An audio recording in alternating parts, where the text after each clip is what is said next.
안녕하십니까, 레필입니다. 2월 5일 두산 애너빌리티 보도록 하겠습니다. 증시 먼저 보겠습니다. 코스피 0.92% 하락했고요. 코스닥은 0.83% 하락했습니다. 양 증시가 오늘 하락 진행되었고요. 외국인 투자자가 공격적인 매수를 진행하고 오늘은 큰 매수는 하지 않았습니다. 그러나 반대로 이제 기관 투자자가 우리나라 증시를 좀 쏟아내면서 주로 하락을 시켰던 것 같습니다. 외국인 투자자 코스피에선 1,700억, 1,800억 정도 매수했는데요. 대부분의 아마 매수세가 특정 종목 위주로 들어갔던 것 같습니다. 현대자동차에 대한 강세로 좀 이제 그쪽으로 좀 매수 수급이 집중되었고요.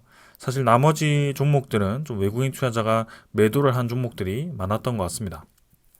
기관 투자자는 7,200억 매도하면서 1조 가까이 매도를 했습니다. 코스닥은 외국인 투자자 1,200억 매도했고요. 기관 투자자가 1,800억 정도 매도하면서 양매도 진행이 되었습니다. 자, 하루 만에 이제 반납을 했습니다. 오늘은 이제 아래 꼬리를 길게 달면서 전날에 상승했던 것을 대부분 반납했다가 뒤에 이제 꼬리를 달면서 올라갔지만 사실 뭐 특정한 종목 위주로 좀 올라갔기 때문에 전반적으로는 좀 떨어지는 모습이 보였습니다. 그래서 증시는 1% 정도밖에 떨어지지 않았지만 생각보다 그 이상 떨어진 종목들이 꽤 많았던 것 같고요. 이 이유에 대해서는 조금 이따가 설명을 드리겠습니다. 자, 그래서 잘 올라가던 추세가 조금 꺾이면서 전 고점을 회복하지 못한 채로 좀 하락으로 진행이 되었습니다. 투자 수급을 보게 되면 기관 투자자가 금융 투자 위주로의 1조 물량이 쏟아졌고요. 그동안 매수했던 거 대부분 쏟아냈던 것 같습니다. 그래서 뭐 평소에도 이렇게 매수 이후에 매도를 쏟아내던 투자자였기 때문에 사실 뭐 오늘 이 수급이 쏟아졌다라고 해서 아주 심각하다라고 보기는 어렵고요. 원래도 이제 쏟아낼 만한 물량을 타이밍을 잡고 있었다면 오늘 이렇게 타이밍을 잡고 쏟아냈다 이렇게 보시면 되겠습니다. 그걸 쏟아낼 명분이 있었고요. 그 명분에 대해서는 좀 이따가 말씀드리겠습니다. 외국인 투자자는 1,790억 정도 매수했지만 전반적으로는 종목들에서는 좀 빠져나가는 모습이었고 특정 종목 위주로의 매수세가 집중되었습니다. 사실 뭐 이렇게 이틀에 걸쳐서 3조 가까이 매수했고 그 이후에 뭐 크게 매도 없이 진행되었다는 것은 뭐 괜찮다라고 봅니다. 그래서 특정 명분에 의해서 저렇게 기관 투자자 물량이 쏟아졌지만 뭐 다시 한번 반등할 수 있는 여지는 있고요. 계속해서 보겠습니다. 코스닥은 0.8% 정도 하락했고요.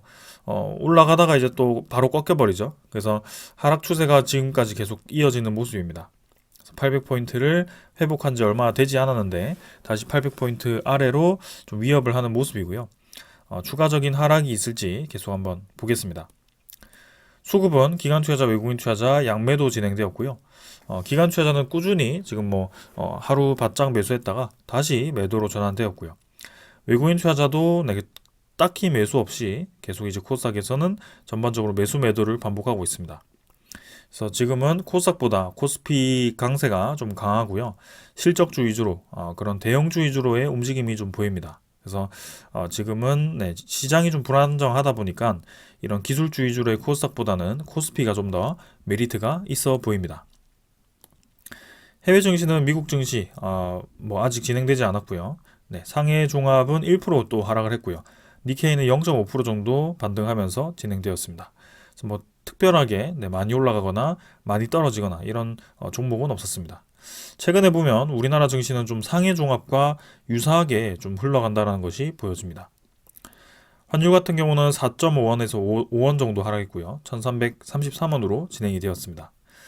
자, 급등을 했다가 조금 이제 눌리면서 오히려 환율은 좀 떨어지는 모양새입니다. 그래서 이제 급등을 했던 이유가 분명히 있는데 급등하지 못한 채로 환율이 눌러진다는 것은 이 환율에 대한 장기적인 관점이 사실 그런 단기 이벤트에 대해서 잠깐 움직이더라도 결국에는 정해진 방향으로 간다라는 뜻이거든요. 그래서 길게 보았을 때는 환율은 계속 떨어지는 방향으로 힘을 받을 것입니다. 근데 우리의 예상보다 너무 오랫동안 지금 1,400원대를 유지를 하고 있는 상황이고요. 지금까지 이랬던 적이 없었던 것처럼 굉장히 오랫동안 한 구간에서 오랫동안 횡보하고 있습니다. 그래서 1,200원대를 횡보하던 수준만큼 지금 1,300원대를 그 이상으로 지금 횡보를 하고 있고요. 환율이 지금 쉽사리 떨어지지는 않고 있습니다.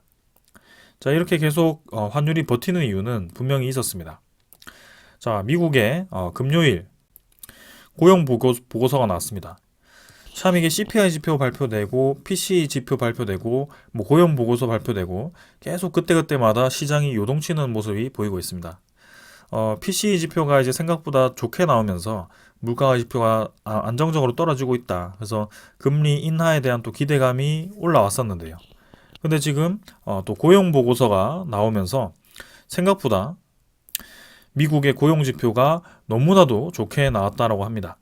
그래서 미국 노동부는 고용 보고서를 통해서 비농업 부분 일자리가 35만 3천 건 증가해서 예상치에 21만 6천 건을 크게 웃도는 그런 데이터가 집계가 되었다라고 하고요. 그렇게 이제 예상치보다 너무 고용 시장이 좋다 보니까 아직 경기가 괜찮다라고 판단을 한 것 같습니다. 그래서 금리 인하는 확실히 일어나지 않을 거고 첫 번째 금리 인하는 올해 하반기 아마도 7월까지도 미뤄질 수 있다라는 발언을 했습니다. 그런 말이라는 즉슨 고금리가 7월까지 하반기까지 계속 이어질 가능성이 높다라는 뜻인데요. 이 고금리가 이어질수록 이제 우리 경제에는 좀 이제 타격이 있을 수도 있습니다. 금리가 계속 높게 유지된다라는 것은 이제 부채가 높은 기업들 위주로 좀 당연히 부담스러울 거고요. 그다음에 신규 대출을 해야 되는 그런 가계 부채라든지 기업들이 굉장히 부담스러워질 겁니다. 그래서 특히 최근에 중국 증시가 계속 떨어지는 이유가 부동산발 그런 큰 악재들이 터지고 있고요. 하나둘씩 이제 점점 이제 가중이 되면서 그런 부담감이 더해지고 있는 상황입니다. 우리나라 증시는 사실 중국 증시보다는 좀 잘 버티고 있는데 사실 부동산 입장에서는 유사한 입장을 겪고 있거든요. 태형건설 사건도 그렇고요. 그래서 앞으로 이제 고금리가 6개월 동안 더 이어질 경우 어떤 현상이 벌어질지는 좀 더 봐야 될 것 같습니다. 아무래도 그런 리스크 때문에 좀 우리나라에 대한 투자가 좀 꺼려지는 모습인 것 같기도 하고요. 네, 그런 것들을 좀 차분히 봐야 될 것 같습니다. 자, 그러고 금리 인하에 대한 기대감이 꺾이다 보니까 이제 다시 한번 외국인 투자자라든지 기관 투자자가 좀 보수적으로 접근을 하고 있다. 이렇게 보시면 됩니다. 근데 아까 보았듯이 환율은 오히려 이제 떨어졌고요. 그다음에 외국인 투자자도 코스피에서 크게 이탈하지 않았습니다. 그 말은 이제 그렇게 이렇게 고금리가 조금 더 유지되더라도 사실 우리 투자에 대한 방향은 크게 바뀌지 않을 거다. 이렇게 또 보여지기도 하거든요. 그래서 우리가 그런 소식에 의해서 이렇게 뭐 요동치는 거에 대해서 너무 왔다 갔다 할 필요는 없을 것 같습니다. 지금처럼 천천히 자리를 잡고 계속 지켜보면 될 것 같고요. 지금 시장이 굉장히 좀 불안해 보입니다. 자, 지수 선물 같은 경우는 네, 이렇게 미국 증시도 하락 진행 중이고요. 유럽 증시도 네, 뭐 거의 보합 수준이긴 한데 네, 하락 중입니다. 그래서 일단 선물 지표들도 같이 하락 중이고요. 원자재 가격은 뭐 전날과 유사하기 때문에 넘어가겠습니다. 국제유가가 지금 71달러 수준으로 좀 많이 하락을 했네요. 그리고 이제 채권 금리가 좀 문제가 되었었습니다. 미국 10년물 국채 금리가 4.1%대까지 올라갔는데요. 아무래도 오늘 우리나라 증시가 급락을 했던 이유 중에 하나가 이 국채 금리일 것 같습니다. 한 달 동안의 움직임을 보게 되면 떨어졌다가 올라갔다가 그리고 다시 한번 떨어졌다가 다시 올라갔습니다. 근데 그 올라갔다가 떨어지는 그 구간이 단기간에 이루어졌고요. 우리나라 증시가 목금 동안 올라갔던 그때가 이렇게 국채 금리가 떨어졌던 때였습니다. 근데 오늘 간밤에 이제 금요일에 고용 시장이 좋게 나오면서 금리 인하에 대한 일축을 해버리니까 다시 한번 이 국채 금리가 올라가기 시작했는데요.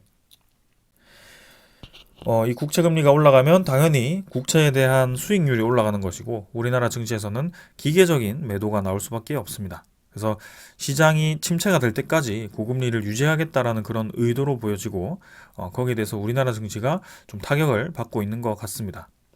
그래서 지금 국채 금리에 대한 상승으로 사실상 기계적인 매도가 나왔다라고 보시면 될 것 같고요. 그렇다면 금요일도 국채 금리에 대한 하락으로 좀 이렇게 기계적인 매수가 들어왔을 가능성이 높습니다. 그래서 지금 우리가 알 수 있는 것은 아슬아슬한 위치에 있다는 것을 볼 수 있고요. 4%대에서 3.8%대 이 수준이 지금 이제 외국인 투자자가 국채에서 우리나라 증시로 이동할 수 있는 그런 수익률인 것 같습니다. 그래서 그 수익률에 대해서 굉장히 이제 국채를 매도했다가 매수했다가를 반복하고 있는 것 같고요. 거기에 따라 국채 금리가 요동을 치고 있는 것 같습니다. 아무래도 미국 쪽에 국채 시장도 지금 공매도의 극성을 부리고 있는 걸로 알고 있는데요. 이 전 세계적으로 좀 그런 투자가 좀 아닌 투기로 좀 변하는 것 같아서 안타깝긴 합니다. 아무튼 지금 우리가 이렇게 시장이 급락했다라고 해서 당장 내일부터 해서 계속 떨어질 거다. 요게 아니거든요. 그래서 하루 올라간 게 좀 아쉽게 꺾이긴 했지만 결국에는 저 국채 금리는 장기적으로 보았을 때는 다시 내려올 겁니다. 그런 방향으로 본다면 뭐 우리는 그냥 가만히 있으면 될 것 같고요. 네. 결국에는 증시도 올라가는 방향으로 갈 거기 때문에 지금은 좀 때를 기다리면서 기다릴 때다. 천천히 마음을 잡을 때다. 이렇게 보시면 되겠습니다. 자, 오늘 시장은 이 정도로 보고요. 네, 앞으로 이제 추가적인 CPI 지표 발표라든지 네, 물가에 대한 흐름이 어떻게 되는지 계속해서 지켜보겠습니다. 아마도 네, 하반기까지라고 한다면 또 미국의 11월 대선까지 계속 저 국채 금리가 요동을 칠 가능성이 높아 보입니다. 우리나라 증시에는 별로 좋은 흐름은 아닌 것 같고요. 개인 투자자, 특히 장기 투자자 입장에서는 계속 들었다 놨다 하면서 좀 흔들기가 이어질 것 같습니다.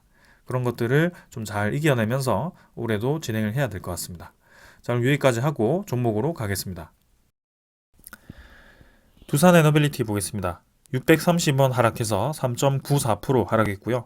15,370원으로 마무리되었습니다. 자, 하루 만에 올렸던 거 그대로 오늘 반납해버렸습니다. 아까 종목 시작 전에 말씀드린 시장의 분석에서 이미 이유에 대해서 말씀을 드렸고요. 오늘 영상을 보시는 분들은 당연히 왜 하루 만에 이렇게 상승분을 반납을 시켰느냐, 두산 에너빌리티에 대한 종목에 대한 비판이 굉장히 클 것 같습니다. 근데 사실 지금은 종목에 대한 이슈가 아니고 시장에 대한 이슈로 금요일에 상승을 했었고 오늘도 시장에 대한 이슈로 하락을 했다라고 보시면 되겠습니다. 그래서 다시 한번 앞에 보지 못하신 분들을 위해서 간단하게 설명드리겠습니다. 미국 국채 금리가 떨어졌다가 올라왔습니다. 이 구간 동안 코스피가 급등을 했다가 오늘 급락을 했고요. 오늘 현대차 같은 그런 특정 종목에 대한 상승 때문에 코스피에 대한 하락세가 좀 메워졌지만 사실 전반적으로 대부분 하락한 날이었습니다. 그러면 국채금리가 떨어지면 왜 올라가고 국채금리가 올라가면 왜 주식이 올라가느냐, 주식이 떨어지느냐 이렇게 생각하실 수 있습니다. 국채 금리라는 것은 미국 국채를 가졌을 때 채권 수익률입니다. 채권 수익률이 지금 4%까지 올라왔기 때문에 사실 우리나라 웬만한 배당 주식을 가지고 있더라도 4% 이상의 수익률을 얻기가 쉽지 않습니다. 그렇게 따지면 굳이 우리나라 증시에 장기 투자를 하기보다는 미국의 국채 시장으로 이동할 가능성이 높아 보입니다. 그래서 그 수익률이 깨지는 구간이 지금 3.8%대, 3점 후반대로 지금 보여지고 있고요. 그렇게 이제 특정 수익률이 깨지는 지점에서 외국인 투자자의 기계적인 채권 시장에서 우리나라 시장으로의 유입이 들어오는 것 같습니다. 그래서 금요일에 해외 증시보다 우리나라 증시가 상승률이 굉장히 컸고요. 특히 은행 종목 위주로, 그 다음에 자동차 관련 종목 위주로, 배당주 위주로 좀 계속해서 외국인 투자자가 유입이 컸던 것으로 보여집니다. 근데 오늘은 좀 반대의 움직임이 나왔는데요. 아무래도 이제 고용 보고서가 좀 미국에 대한 경기가 너무 좋게 나와서 이 금리에 대한 인하 시기가 늦춰지면서 고금리가 유지되다 보니까 그럼 결국에는 경기에 대한 침체가 나올 것이죠. 그러면 미국에 대한 국채 가격이 떨어지고 금리 가격이 올라가는 그런 상황이 나오고, 국채 금리가 올라가면 우리나라 시장에서 외국인 투자자라든지 그런 기관 투자자의 기계적인 매도가 나올 수 있다. 이렇게 이해하시면 되겠습니다. 그래서 오늘에 대한 하락은 주로 이제 저 이유 때문에 좀 하락을 한 거고요. 사실 뭐 두산 에너빌리티가 웬만한 대형주 중에서는 좀 하락률이 컸던 것은 사실입니다. 근데 뭐 결국에는 금요일에 올라갔던 거 그대로 지금 반납을 했기 때문에 사실 뭐 우리 장기 투자자 입장에서는 크게 무리가 없는 선에서 뭐 이루어졌다라고 보시면 되겠습니다. 자, 일단은 뭐 기분은 별로 좋지 않습니다. 계속 들쭉날쭉하면서 시장이 예측하기 어려운 방향으로 진행이 되고 있기 때문에 좀 어려운 상황은 맞는 것 같거든요. 하지만 뭐 거래량도 그대로 뭐 300만 주, 500만 주 요 수준이기 때문에 큰 문제 없었습니다. 그래서 우리가 진짜 기다리는 그 상승은 이 정도의 거래량이 아닙니다. 5% 이상 올라가더라도 결국에는 거래량이 붙어 주어야지 정말 진짜 상승이다라고 볼 수가 있을 것 같고요. 1000만 주 이상, 1500만 주 이상의 거래량이 터지면서 좀 주가가 움직여야 됩니다. 근데 지금은 그런 상황이 만들어지지 않고 있기 때문에 올라가더라도 쉽게 떨어지는 모양새가 나오고 있고요. 계속 같은 자리를 횡보하고 있는 그런 상황이 나오고 있습니다. 그러면 어떻게 해야 거래량이 터질 수 있느냐? 당연히 이제 큰 투자자가 공격적인 매수와 매도를 하거나 그 가격 변동에 의해서 개인 투자자들이 움직일 수 있는 그런 투자 요건이 마련이 되어야 됩니다. 그럼 그 투자 요건이 어떻게 마련되느냐? 당연히 두산에너빌리티의 그런 호재 소식이라든지 뭐 악재 소식이라든지 둘 중 하나가 나와야 되겠죠. 그래서 그런 상황이 아직 만들어지지 않았기 때문에 계속해서 지금 갇혀 있는 채로 진행 중인 겁니다. 근데 참 얄밉게도 그런 와중에도 계속 외국인 투자자는 꾸준히 매수를 해주고 있습니다. 그래서 이때가 벌써 뭐 8천만 주 수준이었다면 지금 이제 9,700만 주, 9,800만 주까지 매수를 했습니다. 여러분들이 그렇게 지겹게 생각하던 이 횡보 구간 동안 외국인 투자자는 1,500만 주 이상을 매집을 했고요. 네. 우리 개인 투자자가 많이 가지고 있으면 이제 만 주에서 2만 주, 뭐 이런 수준이겠지만 외국인 투자자는 무려 1,800만 주 수준을 지금 이 지루한 횡보 구간에서 매집을 했습니다. 계속 거래량을 죽이고 위에서 누르고 아래에서 받치고 왔다 갔다 시키면서 개인 투자자들을 지치게 만들고요. 그런 상황 속에 물량을 다 흡수를 하고 있는 상황입니다. 결국에 때가 되면 주가는 움직일 텐데요. 그 때를 그 명분을 기다리고 있다라고 보시면 되겠습니다. 사실상 지금 이제 이 모든 이평선들이 이 한 점에 거의 집중되고 있는 상황입니다. 그래서 기술적으로 보면 당연히 이제는 움직일 때가 되었다라고 보는데요. 금요일에 이 상승세를 이어서 뚫고 나갔으면 더 좋았겠지만 사실 시장이 그렇게 지금 도와주지 않고 있습니다. 그렇다면 개인적인 이슈로 좀 이 개별적인 종목 이슈로 좀 올라가야 되는데요. 그 개별적인 종목 이슈가 아직까지 확실하게 지금 터지지 않았습니다. 그래서 그 시간을 지루하게 기다리고 있다라고 보시면 될 것 같고요. 그 확실한 소식을 우리는 계속 기다리면 될 것 같습니다. 그래서 지금은 주가가 어떻게 움직였느냐에 따라서 우리 투자 방향이 전혀 바뀔 필요가 없고요. 우리가 기다리고 있는 그 소식, 그리고 두산에너빌리티의 그 투자 환경에 대해서만 계속 생각해 가면 되겠습니다. 자, 그래서 지금은 계속해서 횡보, 의미 없는 움직임 이어지고 있다라고 보시면 되겠습니다. 투자 수급은 기간 투자자가 오늘 65만 주 매도했고요. 외국인 투자자 83만 주 매도했습니다. 기간 투자자는 50만 주 가까이를 지금 금융투자가 매도했고요. 아무래도 코스피의 대부분 물량 금융투자가 매도했습니다. 오늘도 금융투자 위주로의 매도가 쏟아졌고요. 뭐 나머지 투신, 연기금, 그 다음에 보험, 사모펀드는 뭐 그냥 적절하게 매도했던 것 같습니다.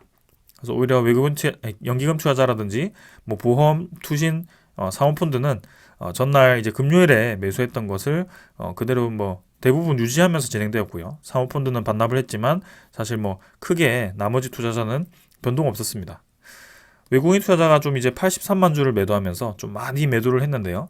사실 이제 금요일에 워낙 이제 100만 주 이상을 매수했었기 때문에 이 83만 주가 얼마나 또 이제 변경이 되었을지는 좀 확인해 봐야 될 것 같습니다. 하지만 그대로 다 뱉지만 않았다면 크게 문제는 없어 보입니다.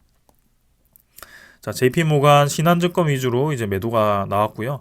아무래도 기계적으로 금요일에 매수가 들어왔다면 국채금리 상승으로 인해서 기계적으로 매도가 나왔을 가능성이 큽니다. 그래서 우리가 의미 부여를 할 필요가 전혀 없다는 뜻이고요. 지금 시장 상황이 그런 상황입니다.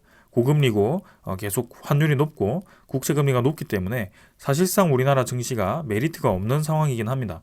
그래서 이런 상황이 극복되기 위해서는 미국이 금리를 떨어뜨려야 되고요. 그 금리가 떨어짐으로써 환율이 떨어지고 국채금리가 떨어지고 그동안 억눌려 있던 우리나라 증시, 저평가된 증시들이 이제 외국인 투자자라든지 기관 투자자가 이제 매수로 이렇게 증시로 돈이 이제 유입이 되면서 같이 올라가는 그런 상황을 기다리는 거거든요. 그래서 그 사이클이 이제 머지않았다라고 말씀을 계속 드리고 있는데 사실 지금 뭐 올해 초부터 좀 그런 상황이 펼쳐질 걸로 예상이 되었다가 또 이제 고용 지표가 너무 좋게 나오면서 이번에 하반기로 또 밀린 상황입니다.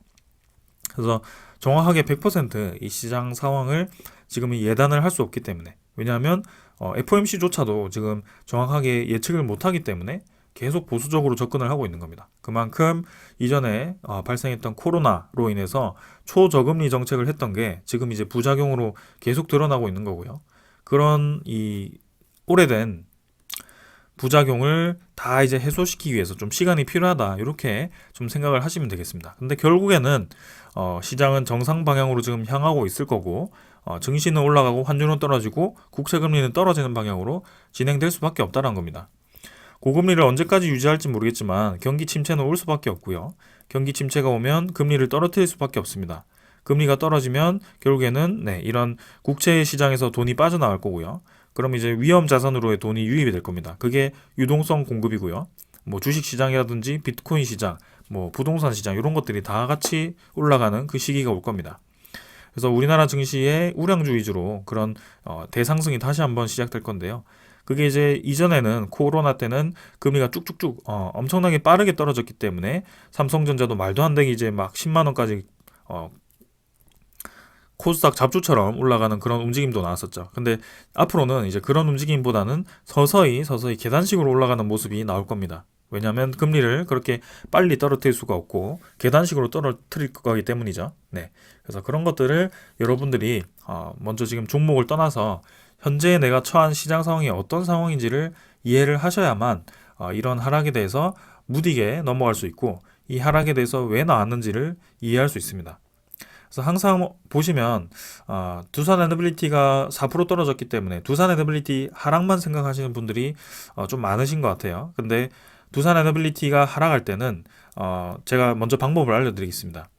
이 한 종목에 대한 하락을 보는 게 아니고 이 테마, 포함된 테마가 다 같이 내렸는지를 먼저 봅니다. 그리고 이 테마만 떨어졌는지를 이제 더 크게 봅니다. 그럼 이제 증시 전체가 떨어졌으면 이제 해외 증시가 다 같이 떨어졌는지를 봅니다. 근데 지금 특이하게 우리나라 증시만 떨어졌다면 그 이유에 대한 것들이 있겠죠. 그래서 그거를 또 부가적으로 접근을 해봅니다. 근데 지금은 제가 앞서서 그 이유에 대해서 다 말씀을 드렸기 때문에 이 전체적인 이 거시적인 관계를 좀 이해를 하시면 좀 더 투자하기가 편하실 것 같습니다. 자, 그래서 일단 오늘 이 정도로 기술적인 부분은 넘어가도록 하겠습니다. 자, 그 다음 이제 공매도 잔고 보겠습니다. 자, 잔고는 뭐 하루 바짝 늘리고 다시 금요일에 감소를 시켰습니다. 660만 주로 50만 주 정도 감소시켰고요. 모건스탠리와 JP모건에 대한 매수 매도에 의해서 계속 이 수급이 바뀐다는 것을 볼 수가 있습니다. 아마 2월 2일에도 좀 이 공매도 잔고가 많이 줄었을 것 같은데요. 그렇다고 한다면 2월 5일에도 아마 이 공매도 잔고가 좀 늘었을 걸로 보입니다. 왜냐하면 오늘 JP모건이라든지 신한증권에 대한 매도가 좀 강하게 나왔기 때문에 공매도를 늘렸을 가능성이 높아 보입니다. 그래서 지금 계속해서 시장 조성자의 공매도가 활용되는 것으로 좀 보여지고요. 옵션 만기라든지 이 마지막 만기 날에 대해서 좀 이제 공매도가 이용되는 것으로 좀 보여집니다. 자, 그렇게 접근을 한다면 이번 주 목요일 또 이제 옵션 만기가 있습니다. 그 옵션 만기에 대해서 이 JP모건과 신한증권이 어떻게 움직이는지를 또 봐야 될 것 같고요. 그리고 2월 옵션 만기가 끝나면은 2월에 이제 MSCI 리밸런싱이 있습니다. 그래서 MSCI의 신규 편입이 두산 에너빌리티가 될 수는 없겠지만 그 편입에 대한 비중이 늘어난다면 모건스탠리라든지 JP모건이 또 이제 두산 에너빌리티를 계속 매수를 할 가능성이 있습니다. 그래서 그런 것들을 좀 이제 계속 살펴보면서 전반적인 흐름을 지켜보겠습니다. 일단은 공매도 잔고는 계속 꾸준히 좀 떨어지는 방향으로 가고 있기 때문에 일단은 큰 문제는 없어 보입니다. 그래서 한번 계속해서 지켜보겠습니다. 다음은 대차 잔고인데요. 대차 잔고는 오늘 크게 아직 나타나지 않았고 상위 종목으로도 지정되지 않았기 때문에 크게 뭐 무리는 없어 보입니다. 크게 오늘 변동 없이 마무리되었을 걸로 예상되고 넘어가도록 하겠습니다. 자, 종목 상세 보겠습니다. 전날 이제 146만 주 매수했던 거를 오늘 추정 83만 주에서 75만 주 조금 이제 감소하긴 했습니다. 75만 주 정도로 이제 한 절반 정도를 매도를 했죠. 일단 뭐 전반적으로는 전체적으로는 매수로 진행되고 있습니다. 전날 이제 바짝 매수했던 것을 절반 때리긴 했지만 매도를 치긴 했지만 크게 지금은 비중이 많이 줄지는 않았습니다. 15.39%고요. 여전히 이제 15%의 중반 수준으로 외국인 지분이 유지되고 있습니다. 그래서 지금은 국채금리가 다시 급등을 하면서 이렇게 코스피가 떨어지면서 외국인 투자자가 또 이탈을 했다면 이제 목요일까지 옵션 만기까지 이 투자자들이 어떤 포지션을 취하는지 그리고 MSCI 리밸런싱 때 어떤 움직임을 보이는지 그런 것들을 좀 보면 되겠습니다. 특히 또 이번 주에 설이 껴있기 때문에 다음 주 월요일까지 휴장이죠. 그래서 그런 것들 포함해서 이번 주 이 거래가 이루어질 겁니다. 그래서 그런 것들 변수가 좀 있기 때문에 천천히 보겠습니다. 아무튼 우리가 이번 주만 보고 투자를 하는 것이 아니고 결국에는 1년 전체를 보고 투자를 하는 것입니다. 그래서 지금 당장에서 나오는 소식들은 시장도 별로 좋은 분위기는 아니고 네, 두산 에너빌리티도 계속 확실한 소식이 나오지 않고 있기 때문에 좀 투자하기에는 좋지 않은 환경인 것은 분명합니다. 그러나 우리가 기다리고 있는 소식들이 한두 개도 아니고요. 계속 여러 개가 지금 확실한 소식을 기다리고 있습니다. 근데 그 확실한 소식이 상당히 이제 유리해지는 타이밍이 오고 있거든요. 그래서 우리 입장에서는 지금 베팅을 멈출 필요가 전혀 없다는 것을 다시 한번 말씀드리고 싶습니다. 자, 이 정도로 보고 이제 종목 소식 전해드리도록 하겠습니다. 자, 제조업 기업이 2050 탄소 중립으로는 전기 사용 증가폭이 2배 이상 예상이 된다고 합니다. 1990년에서 2022년까지 29,003테라와트시까지 이렇게 증가를 했습니다. 근데 2050년까지 이제는 76,838테라와트시가 증가될 것으로 예상된다고 합니다. 그래서 이 차이를 보면은 지금 이제 이때까지 증가했던 기울기보다 2.5배 빠르게 증가할 것이다 라는 분석이 좀 나왔고요. 우리가 현재 이 29,000 테라와트시를 원전에 대한 이용률 30% 정도, 그 다음에 석탄 발전이 한 40%가 되나요? 그리고 LNG가 한 10에서 20 되는 것 같고요. 그 다음에 신재생이 10% 정도, 네, 수력 발전 뭐 이렇게 해서 재생에너지 포함해서 한 10% 정도 되는 것 같습니다. 네, 그래서 이 정도로 이제 되는 것 같습니다. 아무튼 지금 우리가 이 구비해놨던 이 전력으로는 앞으로 이제 30년 뒤에는 정말 이제 택도 없는 그런 이 수요가 필요한 것이죠. 그래서 지금까지 구축했던 전력망을 기하급수적으로 이제 늘려야 된다는 겁니다. 지금까지 설치했던 거 2배 이상을 지금 늘려야 된다라는 분석이 나왔습니다. 그렇다는 것은 지금 탄소 중립을 하면서 이 2배 이상의 전력 수요를 달성해야 된다는 것은 굉장히 어렵거든요. 그래서 석탄 발전이 지금 아주 높은 비중 이거를 2050까지 다 없애기로 약속을 했는데 40%를 줄이는 와중에 나머지 에너지원으로 그걸 채운다. 이 비용이 만만치도 않고, 그죠? 네. 기존에 이제 우리나라는 CFE 100을 할 거냐, RE 100을 할 거냐 계속 이제 논쟁을 벌이고 있는 상황입니다. 근데 지금 이 상황을 보았을 때는 아주 합리적인 선택이라면 다 같이 늘릴 수밖에 없거든요. 네. 그래서 결국에는 두산 에너빌리티가 아주 행복한 고민을 할 수밖에 없는 그런 분석이 나왔다라고 보시면 되겠습니다. 자, 그 와중에 이제 우리는 이제 11차 전력 수급 기본 계획을 기다리고 있습니다. 신규 원전 계획이 이제 3기에서 4기 정도로 좀 계속 언급이 되고 있는데요. 그런 와중에 계속 발표가 밀리고 있죠. 그래서 도대체 몇 기를 지을 거냐, 요거를 초안도 지금 내지 않고 있는 상황입니다. 근데 여기 보면 3기 내기로는 아직 부족하다. 이제 2050년까지 저렇게 AI 데이터 센터도 기하급수적으로 늘어날 거고, 네, 첨단 산업단지도 계속 늘어나면 지금까지의 이 전력 수급보다 2.5배가 지금 늘어나는 상황인데, 앞으로 이제 거기에 대한 발전원에 대한 단가도 중요할 텐데, 그걸 이제 어떻게 해결을 할 거냐, 이게 이제 중요합니다.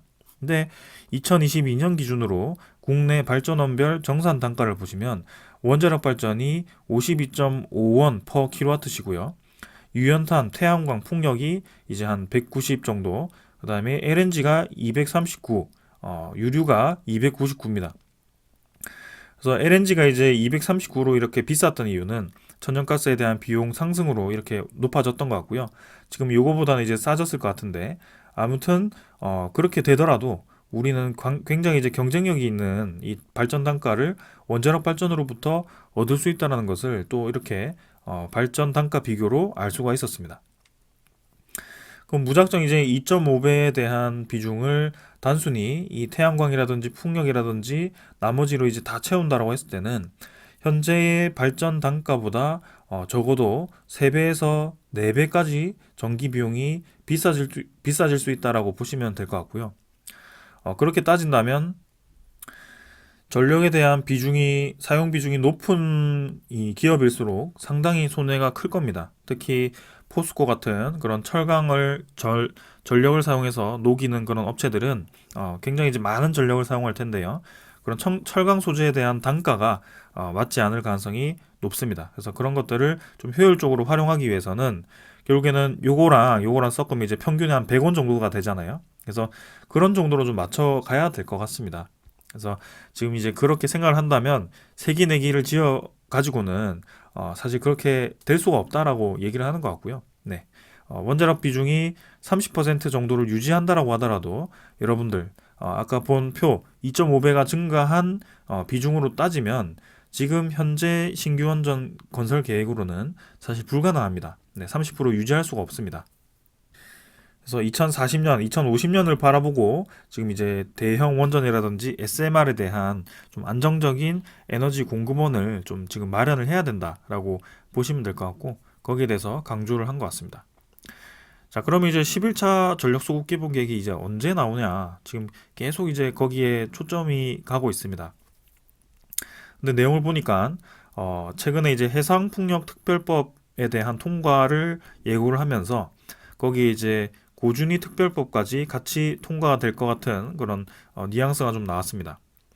지금 이제 해상풍력은 아마 이 R200 차원에서 신재생 에너지의 확대 보급으로 지금 이제 여당과 야당이 합의를 좀 해가는 것 같고요. 그 다음에 고준위 특별법도 여당과 야당이 좀 합의를 해가지만 여전히 이제 차이는 있습니다. 지금 이제 가장 큰 차이는 여당에서는 고준위 특별법을 이제 원전 수명 설계보다 좀 더 연장을 해서 그 이상 채워 넣을 수 있도록 좀 법안을 수정하고 싶어 하는 거고요. 야당에서는 원전 설계 수명대로 채워야 된다라고 계속 주장을 하는 겁니다. 결국에는 원전 설계 수명을 연장하지 말라라는 그런 법안으로 계속 통과를 시키려고 하는 거고요.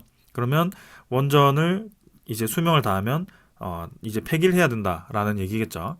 사실 이제 미국이라든지 일본이라든지 최근에 이제 각국의 이제 흐름을 보면 사용 이후 핵연료 저장 장치도 계속 꾸준히 투자를 하고 있고요.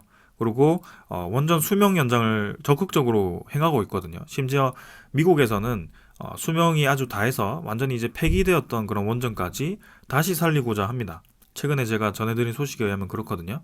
근데 우리나라 좀 반대의 움직임을 보입니다. 근데 만약에 이제 저렇게 고준위 특별법이 원전 수명 연장을 하지 못하도록 통과가 돼버린다면 여러분들이 이제 어떤 생각이 드시나요? 원전 수명 연장을 할 수 없습니다. 그러면 우리나라에 지금 10기 정도가 향후 10년 동안 원전 수명 연장을 앞두고 있었습니다. 수명이 다하는 시간이 왔고요. 그럼 이게 이제 수명 연장을 못해서 해체 단계로 넘어간다라고 했을 때는 그러면 이제 원자력 비중을 유지하기 위해서는 어떻게 해야 되죠? 신규 원전에 대한 건설이 추가로 필요할 겁니다. 근데 지금 3기에서 4기까지 지금 검토가 되고 있지만 당연히 이 원전에 대한 수명 연장을 검토한 채로 이 3기의 4기를 준비를 할 텐데요.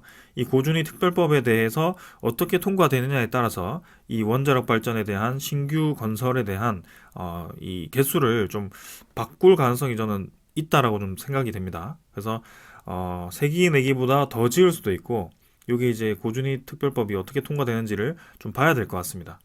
아무튼 저는 지금 두산 에너빌리티 입장에서는 그리 나쁜 이 움직임은 보이지 않는다. 결국에는 뭐 수명 연장을 하든 안 하든 해체 단계로 갔을 때 원전 해체도 두산 에너빌리티가 한수원과 같이 하게 될 겁니다. 그래서 고리 1호기를 이제 우리나라에서 해체를 하게 될 거고 그 다음에 월성 원전을 또 해체를 하게 될 거고요. 그 해체에 대한 솔루션도 두산 에너빌리티가 가지고 있습니다. 그리고 이제 신규 원전 건설이 그만큼 또 늘어난다면 뭐 새로운 이제 시장이 또 나타날 수 있는 거고요. 설계 수명 연장에 대해서는 어떻게 결과가 날지 뭐 한번 보겠습니다. 자, 그리고 해상풍력에 대한 특별법이 통과가 되면서 1,100조 이상의 그런 시장이 우리나라에 열린다라고 합니다. 자, 자, 작년 말에 이제 진행되었던 1.4기가와트 정도의 입찰에서는 두산 에너빌리티가 가격 경쟁력에 좀 밀려서 한동평대 해상풍력이 통과가 되지는 못했습니다. 뭐 나골 해상풍력이라든지 중국산 싼 터빈이 들어간 그런 프로젝트 위주로 좀 들어갔는데요. 지금 이제 우리나라에 대한 산업을 지키기 위해서는 우리나라의 이 큰 에너지 시장을 모두 외산 기업으로 돌릴 수는 없습니다. 그래서 태양광도 그렇고 이 해상풍력도 그렇고 최근에 이제 전 세계적으로 신재생 에너지의 중국산 비중이 커짐으로써 미국도 지금 에너지 시장에서 위기를 느끼고 있는 상황입니다. 그런 만큼 우리나라도 지금 국산 터빈, 국산 태양광을 빨리 개발을 해서 이제 자리매김을 해야 된다라고 좀 말씀을 드리고 싶고, 이 해상풍력에서 백조 시장에서 두산 에너빌리티가 또 어떤 역할을 하게 될지 또 한번 기대를 해보겠습니다. 8메가와트급은 이제 상업운전을 준비를 할 거고, 그 8메가와트급이 한돈평대에서 이제 그 프로젝트가 통과가 되면서 올해는 좀 이제 사업이 잘 진행되었으면 하는 바람입니다. 그래서 두산 지오 솔루션을 그러기 위해서 이제 이 설립을 했기 때문에 또 지멘스 가메사와의 그런 이제 협동하는 그런 프로젝트가 어떻게 진행되는지에 따라서 또 이 움직임이 나타날 것 같습니다. 자, 그리고 그렇게 신재생에너지 보급을 많이 하고 기술력이 뛰어나고 저가 공세를 하는 중국마저도 사실상 이제 전력 수급을 보게 되면 70%를 지금 화력 발전을 쓰고 있습니다. 우리나라는 아리백을 하면서 계속 외치면서 전 세계적으로 계속 이제 선두주자로 나서려고 노력을 하고 있습니다. 뭐 애플 핑계 대면서 계속 이제 그렇게 좀 선두주자를 얘기를 하고 있는데, 결국에는 지금 전 세계적으로 그 어떤 기업도 어떤 국가도 100%의 재생에너지를 달성한 국가는 단 하나도 없습니다. 어떤 특정 임계점까지 그 다가가는 속도는 빠를 수는 있겠지만 그 기저 에너지원을 이제 줄이면서까지 이제 불안정한 수급의 신재생 에너지를 비중을 마구마구 늘릴 수는 없을 겁니다. 분명히. 그래서 중국 이 시장을 보더라도 그렇게 많이 깔아도 이제 합쳐서 12% 정도, 13%밖에 되지 않습니다. 이 화력 발전을 중국이 빨리 줄여야겠죠. 그러면 지금 이제 수십 개의 원자력 발전을 짓고 수력 발전을 짓고 계속 그렇게 복합적으로 투자를 하고 있습니다. 우리나라만 계속 이제 하나를 죽이려고 하고 있고요. 독일을 계속 따라가려고 하지만 독일 입장에서는 지금 그 탈원전 자체가 애매한 스탠스로 계속 가고 있죠. 왜냐하면 전력 단가도 계속 높아지고 있고 해외 투자 유치도 계속 실패를 하고 있고요. 굳이 독일의 비싼 인건비에 비싼 전력을 사용하면서까지 독일에 들어갈 이유가 없습니다. 보조금을 준다 한들 거기서 장기적으로 생산할 때 계속 손해를 볼 수밖에 없는 구조인데 왜 기업들이 거기에 가겠습니까? 그래서 분명히 이제 제조업 입장에서는 대량 생산 입장에서는 전력이 쌓아야 되고요. 그리고 앞으로 이제 이 전력 수급이 아까도 보았듯이 2.5배가 증가하는 그 스탠스를 보았을 때는 결국에는 안정적인 에너지원이 필요할 수밖에 없습니다. 그래서 우리나라도 합리적인 선택을 해 가야 될 것 같고, 이제는 좀 여야가 뭐 어느 한 방향을 계속 고집할 필요 없이 좀 합의를 잘 해서 이루어졌으면 좋겠습니다. 아무튼 두산 에너빌리티는 그 중심에 지금 행복한 고민을 왼쪽 오른쪽 이 무게를 측정하면서 아슬아슬하게 유지를 하고 있고요. 전 세계적으로 이렇게 이 무탄소 에너지원 솔루션을 가지고 있고 기자재를 생산할 수 있는 기업은 몇 없습니다. 그래서 우리나라의 철강을 이렇게 잘 다룰 수 있는 기업도 몇 없거든요. 그래서 앞으로가 기대가 되고, 지금 뭐 금요일에 올랐다가 월요일에 떨어졌다라고 해서 크게 상심할 필요 없을 것 같습니다. 그래서 지금 뭐 우리가 이번 주까지 투자할 것도 아니었고요. 이번 주 오를 거 보고 저번 주에 투자한 것도 아니고요. 지금까지 잘 기다려왔기 때문에 결국에는 횡보하는 흐름 깨고 올라가는 시작이 될 겁니다. 그때를 기다리면서 지금처럼 천천히 가보면 되겠습니다. 자, 오늘 여기까지 하고 마무리하겠습니다. 감사합니다.